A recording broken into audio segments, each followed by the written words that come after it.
Questions का level मिला जुला होता है। हम ये नहीं कहेंगे कि यूपीएससी की तरह बहुत ही करंट बेस्ड डायनामिक क्वेश्चंस होते हैं या बहुत ही टफ होते हैं, बट हाँ अच्छे लेवल के क्वेश्चंस भी होते हैं, तो कुछ बेसिक लेवल के क्वेश्चंस भी होते हैं। मैंने 2013 का आरएस जो वो दिया था, तो इंटरव्यू फेस किया, लेकिन मेरे 700 समथिंग कुछ रैंक थी, बट मेरे को उसके अंदर सर्विस जो है वो आज अलॉट नहीं हो पाई। हर एक का दिमाग अलग तरीके से काम करता है, तो उस हिसाब से जैसे मेरा मैं बताऊँ तो मुझे शॉर्ट नोट्स बनाने की आदत थी, क्योंकि होता ही है कि मेरे को पता है कि लास्ट के टाइम के अंदर आप तो ये वही स्टडी टेबल है जहाँ पर बैठ करके पढ़ा करते थे, और ये यहाँ पर नोट्स हैं। अभी भी मैं आर्थिक समीक्षा जो है इकोनॉमिक सर्वे वो पढ़ रहा था। के अंदर शुरुआत में ही अपन ने देखा है कि भाई मृदा जो होती है उसको कितने प्रकार से क्लासिफाई किया जा सकता है, वर्गीकृत किया जा सकता है, जिसको मैं पढ़ा करता था। मेरी हमेशा से एक आदत रही है कि मैं बुक के अंदर ही, अगर मेरे को कोई अच्छी बुक लगती है तो मैं उसके अंदर ही चीज़ें जो है वो ऐड करते रहता हूँ, ताकि अलग से कोई चीज़ें और वापस से ना देखनी पड़े। हेलो एवरीवन, वेलकम टू स्टूडेंटो। सो अभी हमारे साथ हैं शिवेंद्र सिंह राठौर सर, जो कि अभी हाल ही में जो राजस्थान पीसीएस का रिजल्ट आया था 135 रैंक के साथ तहसीलदार के पोस्ट पर सिलेक्ट हुए हैं। तो आज हम सर की जर्नी जानेंगे और साथ में डिटेल भी बताएंगे राजस्थान पीसीएस के बारे में, और सर का रूम टूर भी कराएंगे, जयपुर में कैसे रूम्स होते हैं स्टूडेंट्स के नॉर्मली, और सर की मोटिवेशन क्या थी, स्ट्रेटजी क्या थी, इन सब बातों पर हम डिटेल में बात करेंगे। अभी तक आपने चैनल को सब्सक्राइब नहीं किया तो चैनल को सब्सक्राइब कर लीजिए, इस वीडियो को लाइक करें, एंड आपके जो भी क्वेरीज होते हैं आप हमें इंस्टाग्राम एंड फेसबुक पर मैसेज कर सकते हैं।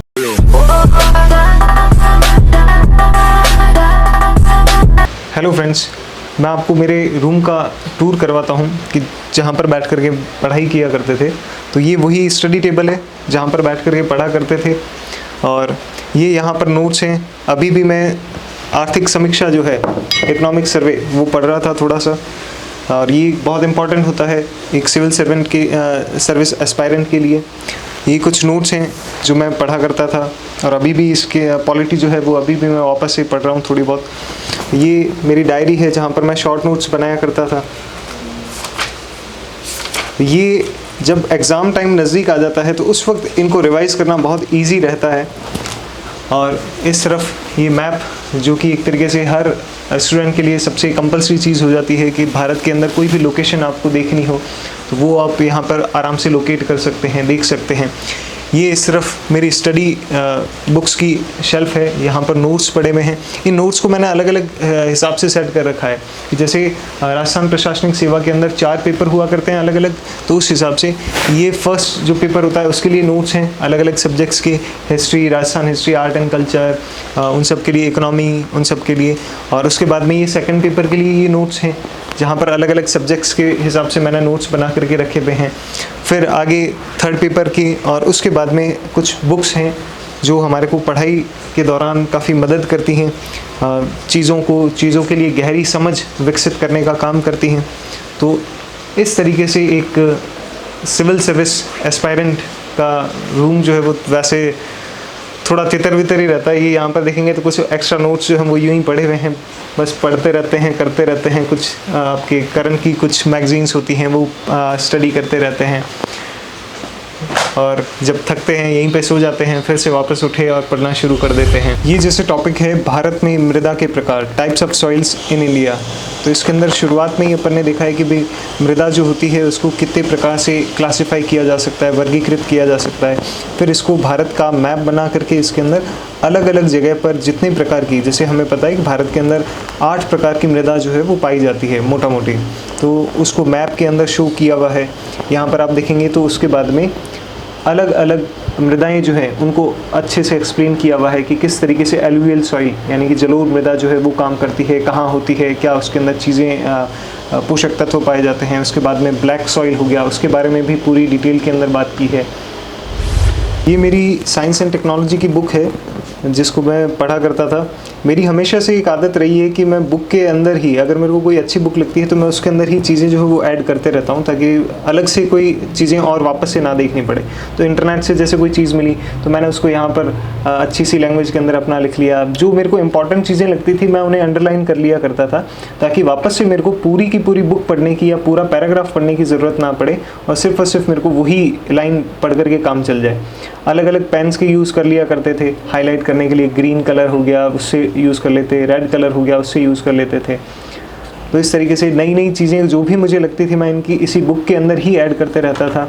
और भी कई बार ऐसा होता था कि जैसे कुछ मेरे को कोई टॉपिक ही ऐसा है जो बुक के अंदर मिसिंग है, तो मैं उस टॉपिक को अपनी ही लैंग्वेज के अंदर बना करके पूरा का पूरा और उसी बुक के अंदर ही ऐड कर लिया करता था।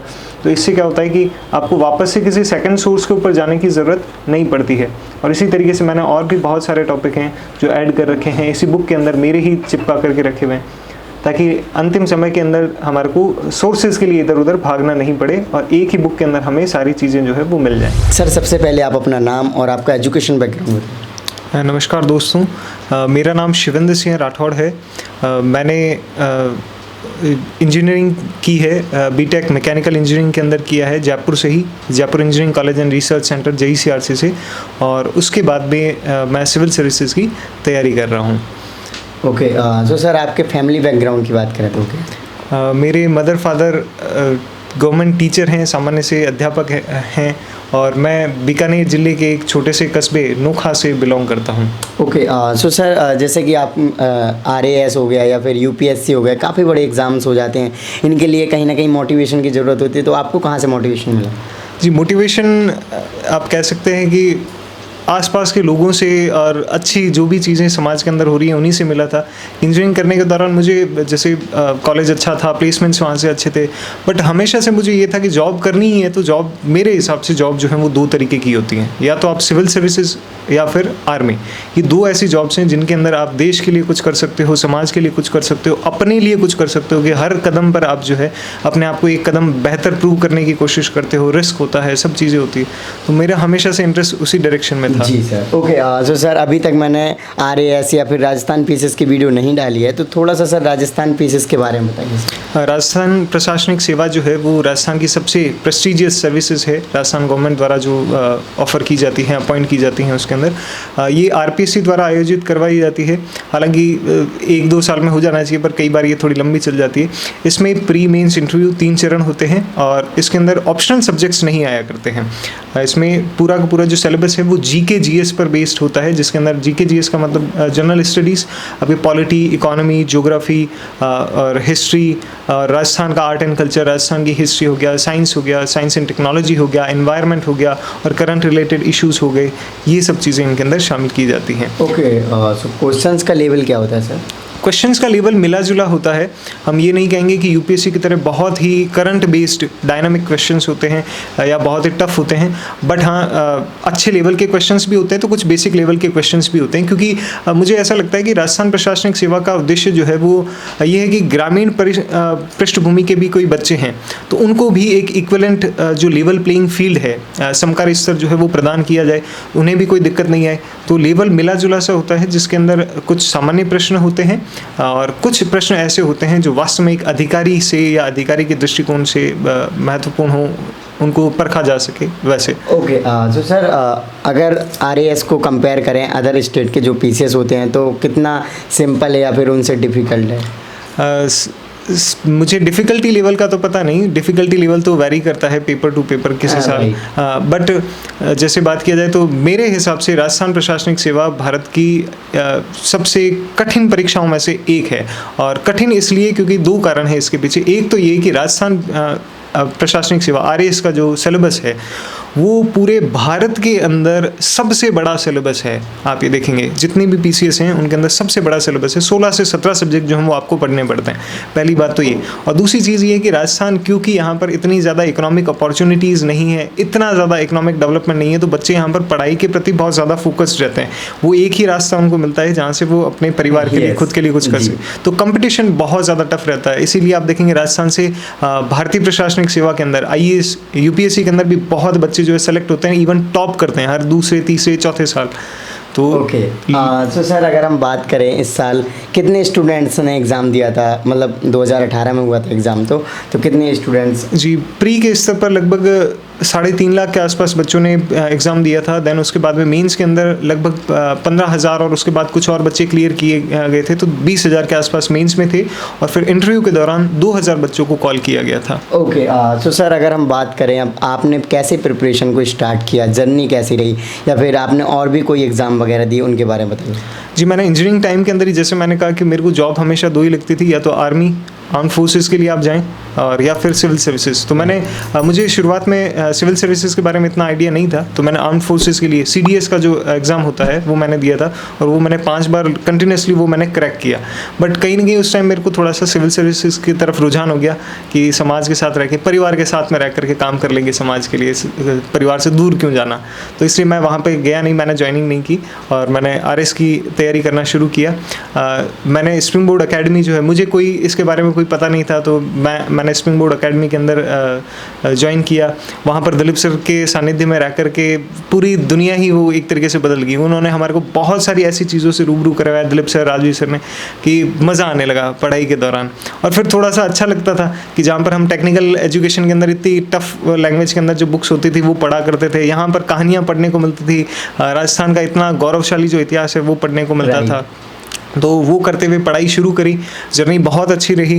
दिलीप सर का, राजवीर सर का बहुत ज़्यादा योगदान रहा, उन्होंने बहुत हेल्प किया। मेरे जो दोस्त थे उन्होंने मेरे को बहुत हेल्प किया, तो साथ साथ में पढ़ते रहे। और मैंने 2013 का RS जो वो दिया था, तो इंटरव्यू फेस किया, लेकिन मेरे 700 समथिंग कुछ रैंक थी, बट मेरे को उसके अंदर सर्विस जो है वो आज अलॉट नहीं हो पाई। तो थोड़ा सा मेरे को सेटबैक लगा, थोड़ा वो कतन फील हुआ। बट फिर नेक्स्ट टाइम मैंने वापस से दिया, फिर मैंने RS दिया, वापस इस बार मैंने RS दिया, तो फाइनली मेरे को 135 रैंक प्राप्त हुई। ओके, तो सर कहीं ना कहीं 2013 से और 2021 काफ़ी लंबा गैप हो जाता है, तो अपने आप को सेल्फ मोटिवेट कैसे रखा सर? सेल्फ मोटिवेट तो आपको सिविल सर्विसेज के दौरान आपको 2 चीज़ें बहुत ध्यान रखनी चाहिए मेरे हिसाब से। एक तो आपके आसपास का एनवायरनमेंट जो सराउंडिंग है, कैसे लोगों के साथ आप रहते हैं, पॉजिटिव हैं कि नहीं हैं, अपने गोल के लिए कमिटेड हैं या नहीं है।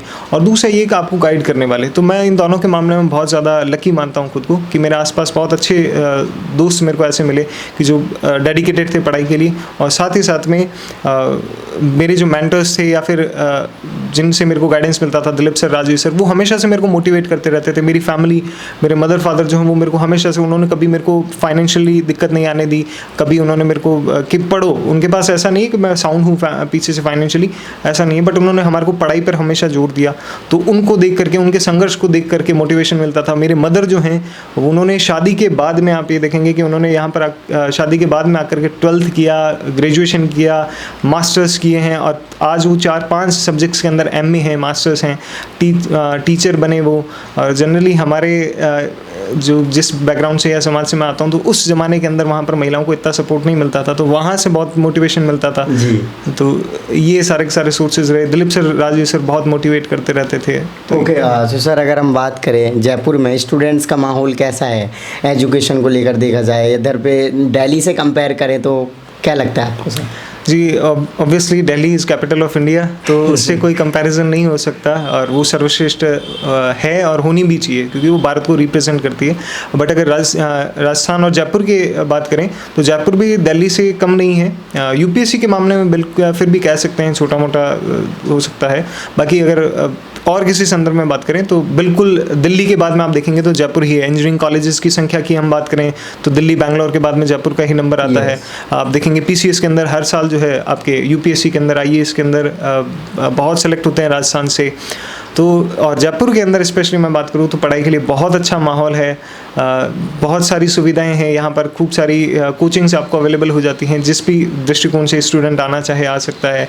रहना खाना भी कंपैरेटिवली, अब घर वाली बात तो नहीं होती है ऑब्वियसली, बट सही है घर वाले। ओके, हाँ, तो सर अगर हम बात करें इधर पे टाइम टेबल आपने क्या फॉलो किया, क्योंकि आपकी जर्नी थोड़ा सा लॉन्ग रही। टाइम टेबल सच बात बताऊं तो शुरुआती जो मैंने अटैम्प्ट लिए थे उस वक्त मैं उतना ज़्यादा सीरियस नहीं था, मुझे लगता था कि मैं इजीली क्रैक कर लूँगा, बट मेरे को हुआ नहीं, तो थोड़ा सा फिर मेरे को चेंज करना पड़ा। जैसे इस बार के टाइम टेबल की बात करूँ तो सुबह लगभग 5 बजे के आसपास उठना होता था, उसके बाद में तैयार व्यार होकर के, और एक्चुअली मेरे से घर पर थोड़ी बहुत पढ़ाई होती थी, बट मेरे को वो कंपटीशन फील करने के लिए मैंने लाइब्रेरी ज्वाइन की कि आसपास कोई बच्चे बैठे होते तो आपको आग लगती है कि नहीं और पढ़ना है, तो मैंने लाइब्रेरी ज्वाइन किया था। तो मैं लगभग 7 बजे के आसपास लाइब्रेरी चला जाता था, उसके बाद में वापस मैं लगभग 8 बजे, शाम के 6 बजे 7 बजे के आसपास लाइब्रेरी में ही पढ़ा करता था, फिर वापस घर पे आता था, और घर पे आकर के थोड़ा बहुत पढ़ाई होती थी तो कर लेता था, नहीं है तो सो जाते थे, और यही रूटीन चलता था। तो लगभग 10 घंटे के आसपास का, दिन के अंदर 10-12 घंटे के आसपास का स्टडी टाइम हुआ करता था। बट उसमें 1-2 घंटे आप हटा लें कि थोड़ा इधर उधर देख लेते हैं, पढ़ते नहीं हैं तो, बट 7 to 8 आवर्स 7 आवर्स के आसपास आप मानेंगे स्टडी टाइम पीरियड रहा था। ओके, तो सर अगर हम बात करें इंटरव्यू में किस टाइप के क्वेश्चन पुटअप किए जाते हैं? इंटरव्यू के अंदर बहुत वैरायटी होती है, डिपेंड करता है कि आपका बैकग्राउंड क्या है और आपका बोर्ड कैसा है। तो जैसे मेरे बोर्ड के अंदर जो मुझे क्वेश्चंस पूछे गए थे वो सबसे पहले तो मेरी हॉबी से क्वेश्चन पूछे गए। तो मेरी हॉबी खो खो खेलना था, तो उन्होंने कहा कि भाई खो खो से संबंधित उन्होंने प्रश्न किए कि भाई खो खो एक हमारा देसी और पारंपरिक गेम है, तो उससे रिगार्डिंग उन्होंने क्वेश्चन किए। फिर मेरे एजुकेशनल बैकग्राउंड के ऊपर, क्योंकि मैंने इंजीनियरिंग किया तो टेक्निकल क्वेश्चंस रहे कुछ, और इंडिया के अंदर अभी जो टेक्निकल एडवांसमेंट हो रहे हैं उससे रिलेटेड क्वेश्चन थे। उसके बाद में उन्होंने मेरे से नेशनल इशूज़ जो चल रहे हैं, वर्तमान के तो नहीं बोलूँगा मैं, करंट के तो नहीं, बट पिछले 1-2 सालों के अंदर जो चीज़ें वास्तव में प्रभावी रही हैं भारत के अंदर, उनसे रिलेटेड जो उन्होंने मेरे से क्वेश्चंस पूछे थे। ओके, तो सर अगर हम बात करें यहाँ पर एवरेज देखा जाए तो एक स्टूडेंट्स का बजट कितना पड़ जाता है मंथली रहने का खर्चा आप मान के चलें कि 10,000 के आसपास तो आपका पड़ जाता है। किसी का 10,000 प्लस माइनस रहता है कि अगर आप कहीं पीजी में रहते हैं और थोड़ा बहुत वैसे एडजस्ट कर लेते हैं तो 10,000 से थोड़ा कम हो जाएगा, और अगर आप कोई फ्लैट लेकर के या रूम लेकर के रहते हैं तो 10,000 से हो सकता है थोड़ा सा प्लस हो जाए। ओके, तो सर अगर हम बात करें आपके प्रिपरेशन के दौरान कुछ ऐसे पॉइंट्स या फिर सीक्रेट्स आपने गेन किए होंगे जो आप स्टूडेंट्स को शेयर करें, उनकी स्टडी में काफ़ी इजाफा हो? जी, पहली 1-2 बातें तो मैं ऑलरेडी बोल ही चुका कि भाई आपको गाइडेंस अच्छा रहे, ठीक है। जैसे मुझे तो दिलीप सर, राजवीर सर का मिला ही था। बाकी आप अपने आसपास अच्छे लोगों को रखें, पॉजिटिव लोगों को रखें और डेडिकेटेड लोगों को रखें। ऐसे लोग जो 6-6, 7-7 घंटे पढ़कर भी ऊ नहीं करें, ठीक है। कि होता है ना कि भाई ओहो बहुत पढ़ लिया अब तो 2 घंटे पढ़ करके भी, ऐसा नहीं हो, क्योंकि सिविल सर्विसेज में बहुत पढ़ना पड़ता है सिविल सर्विसेज की तैयारी के दौरान। तो एक तो ये है, और दूसरा आप अपने आप को पहचानें, आपके क्या पॉजिटिव्स हैं क्या नेगेटिव्स हैं, और उसके अकॉर्डिंगली स्ट्रैटेजी तय करें। हर एक का दिमाग अलग तरीके से काम करता है, तो उस हिसाब से जैसे मेरा मैं बताऊं तो मुझे शॉर्ट नोट्स बनाने की आदत थी, क्योंकि होता ही है कि मेरे को पता है कि लास्ट के टाइम के अंदर आप सारी चीज़ें एक साथ रिवाइज नहीं कर पाओगे। भाई मैंने बोला 17-18 सब्जेक्ट्स हैं, इतनी बुक्स हो जाती है, इतने नोट्स हो जाते हैं, तो शॉर्ट नोट्स में बनाया करता था, और शॉर्ट नोट्स में उन्हीं मेरे नोट्स के अंदर ही बना लेता था, ऐसा नहीं अलग से कोई कॉपी बनाता था। तो वहाँ पर हो जाता था, ताकि क्या है कि अगर मेरे को कोई चीज़ वहाँ पर मिस भी हो रही है तो मेरे पास जस्ट बगल के अंदर मैं प्रॉपर नोट्स हैं तो मैं उनमें से देख लूँ। तो मैं जब नोट्स बनाता था तब भी मैं ये ध्यान रखता था थोड़े से स्पेस रखूँ उनके पास में। तो शॉर्ट नोट्स ने मेरी थोड़ी नहीं काफ़ी हेल्प करी। दूसरा आंसर राइटिंग, तो आप खूब सारी आंसर राइटिंग करें, क्योंकि अल्टीमेटली आपका जो नॉलेज है वो काम नहीं आएगा, नॉलेज का प्रेजेंटेशन काम आएगा, ठीक है। तो आप खूब सारी आंसर राइटिंग करें, टेस्ट दें। तो मैं जैसे दिलीप सर, राजवीर सर को मेरे जो क्वेश्चंस होते थे कंटिन्यूसली चेक करवाते रहता था, और वो मेरे को कमियां निकालते रहते थे। और उसके बाद में आप हमेशा अपना प्रैक्टिकल असेसमेंट करें, हवा के अंदर नहीं उड़ना, ठीक है। हमको सभी को लगता है, कईयों को यूँ लगता है कि यार हम बड़े तूफानी है, हम ये कर लेंगे वो कर लेंगे, ऐसा नहीं। आपका प्रैक्टिकल असेसमेंट करें, ये हेल्पफुल रहेगा आपके लिए। ओके, सो सर अगर हम बात करें कौन से पोर्शन से सबसे ज़्यादा क्वेश्चंस पूछे जाते हैं? ऐसा तो एक्चुअली इसके अंदर वेल डिफाइंड है, आरएएस के अंदर सब्जेक्ट्स जो हैं उनका वेटेज उन्होंने फिक्स कर रखा है कि इस सब्जेक्ट में से 60 नंबर के क्वेश्चन आएंगे, इसमें से 70 के आएंगे, उस हिसाब से। बट जैसे देखा जाए तो सबसे अच्छा जो पोर्शन होता है वो है आपका लैंग्वेज वाला जो पोर्शन है, स्पेशली हिंदी वाला, कि वो सबसे ज़्यादा मार्क्स रखता है, 120 मार्क्स रखता है। तो उसके, और वो स्टैटिक पोर्शन है, डायनामिक नहीं है, तो आप अगर उसकी तैयारी करते हैं तो वो काफ़ी हेल्प कर देता है। उसके बाद में आप देखें तो पबैड का पोर्शन है, तो वो काफ़ी हेल्पफुल हो जाता है। ज्योग्राफी का जो पोर्शन है वो बहुत हेल्पफुल होता है कि भाई उसके अंदर आपको मार्क्स अच्छे मिल जाते हैं। तो इस तरीके से फोकस, थोड़ा सा स्ट्रैटेजी बना करके तैयारी करें तो ठीक रहता है। हाँ, सो सर जो राजस्थान पीसीएस की तैयारी करना चाहते हैं नए स्टूडेंट्स, उनके लिए आपका क्या मैसेज रहेगा? ये कहूँगा कि बिल्कुल प्रत्येक व्यक्ति को बेस्ट से बेस्ट ऑप्शन के लिए जाना चाहिए। डजेंट मैटर आपका एजुकेशनल बैकग्राउंड क्या है, डजेंट मैटर आपका फैमिली बैकग्राउंड क्या है, आपको हमेशा बड़े सपने देखने चाहिए और उनके लिए खूब प्रयास करना चाहिए। खूब मेहनत करनी पड़ेगी डेफिनेटली आपको, तो पर ये भी है कि आप सबसे प्रेस्टिजियस, सबसे प्रतिष्ठित सेवा में आना चाह रहे हैं, समाज के लिए कुछ करना चाह रहे हैं, तो आपको पहले उस लेवल को, मापदंड को भी पाना पड़ेगा। तो खूब मेहनत करें। बाकी मेरी तरफ से सबको best of luck. Thank you so much sir for your lovely message. So guys, देखा सर ने अपनी जर्नी को शेयर किया। आई होप आपको इस जर्नी से मोटिवेशन मिला होगा, शायद आपकी स्टडी में इजाफा हो। तो अभी तक आपने चैनल को सब्सक्राइब नहीं किया तो चैनल को सब्सक्राइब कर लीजिए, इस वीडियो को लाइक करें, एंड आपके जो भी क्वायरीज़ होते हैं आप हमें इंस्टाग्राम एंड फेसबुक पर मैसेज कर सकते हैं। इन सभी के लिंक वीडियो की डिस्क्रिप्शन में। जय हिंद।